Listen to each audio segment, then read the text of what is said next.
मुख्यतः जे कोल्हापुरातले महत्त्वाचे रस्ते आहेत, अशा 77 जवळपास रस्त्यांचा स्पष्ट उल्लेख करून त्या रस्त्यांची माहिती या पिटिशनमध्ये लिहिण्यात आलेली आहे की ते रस्ते सगळेच खड्डे युक्त आहेत.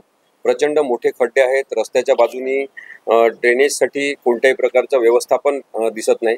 त्याच्यामुळे रस्त्यांवर पाणी येऊन पूर सदृश्य स्थिती वारंवार तयार झालेली आपण कोल्हापुरात पाहिलेली आहे. त्याचबरोबर फुटपाथ नाही, त्यामुळे पायी चालणाऱ्या लोकांच्या हक्कांचं सातत्याने उल्लंघन होताना आपण बघतो. त्याला शोल्डर्स ऑफ रोड असं म्हणतो आपण, की ते फुटपाथ जे आहे ते बांधून टाकू नये, तर ते मातीचे असले पाहिजे असं खरं तर नियम आहे. मग मातीचे नसतील तर पेव्हमेंट ब्लॉक्स तिथे लावले पाहिजे.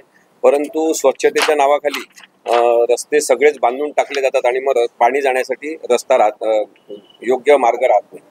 दुसरी गोष्ट याच्यामध्ये म्हटलेली आहे की ड्रेनेज सिस्टीम जी आहे ती अत्यंत ताकदवान असली पाहिजे आणि पाणी वाहून नेण्याची म्हणजे सांडपाणी वाहून नेण्याचं व्यवस्थापन चांगलं असलं पाहिजे. कायद्यानुसार जो ड्रेनेज मॅप प्रत्येक महापालिकेचा असला पाहिजे तो सुद्धा आहे का याची मागणी करावी अशी ही याचिका मागणी करते.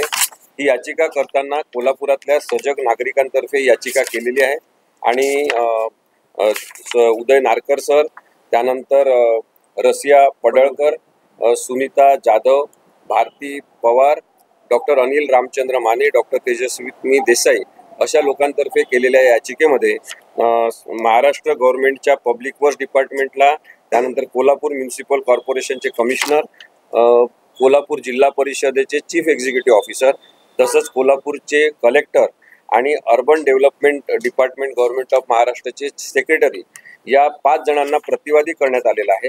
आणि मुख्य मागण्या ज्या करण्यात आलेल्या आहेत त्या सुरक्षित, प्रवासयोग्य, वाहन चालवण्यासाठी योग्य असे खड्डेमुक्त रस्ते कोल्हापूरच्या नागरिकांना आणि इथे प्रवास करणाऱ्यांना मिळाले पाहिजे. मुक्त रस्ते करताना कालमर्यादा ठरवली पाहिजे. विशिष्ट कालमर्यादेत रस्ते चांगले करा असे आदेश न्यायालयाने दिले पाहिजे. खड्डे बुजवताना पॅचवर्क आपण ज्याला म्हणतो ते करताना शास्त्रीय पद्धतीने ते केलं पाहिजे. सांडपाणी व्यवस्थापन, ड्रेनेज मॅप याची माहिती लोकांना दिली पाहिजे. आणि उच्च आणि सर्वोच्च न्यायालयाचे निर्णय दिले त्याच्यामध्ये स्पष्टपणे सांगितलेलं आहे की डिस्ट्रिक्ट रोड सेफ्टी कमिटी गठीत केली पाहिजे. ती कमिटी आहे का, ती कमिटी काय काम करते, त्या कमिटीत कोण आहेत, नसतील तर ती कमिटी त्वरित केली पाहिजे अशी मागणी सुद्धा या याचिकेतून करण्यात आलेली आहे. आणि याच्या व्यतिरिक्त उच्च न्यायालयाला दखल घेताना आणखी काही मुद्दे भ्रष्टाचाराचे दिसतील, जे वारंवार हे खड्डे असे वाईट पद्धतीने बांधतात, त्यांचं काही संगनमत राजकीय लोकांशी आहे का हे सुद्धा उघड जर झालं तर त्या संदर्भात सुद्धा वेगळे आदेश केले जावेत अशी मागणी आपण केली. या सगळ्या रस्त्यांसाठी किंवा रस्त्याच्या दुर्दशेसाठी आणि खड्ड्यांसाठी बेजबाबदार प्रशासन, अवैज्ञानिक व्यवस्थापन हे कारणीभूत आहे. त्याचबरोबर भ्रष्टाचार रस्त्यांच्या बांधकामामध्ये आणि खड्डे बुजवण्याच्या कामामध्ये सुद्धा मोठ्या प्रमाणामध्ये आहे.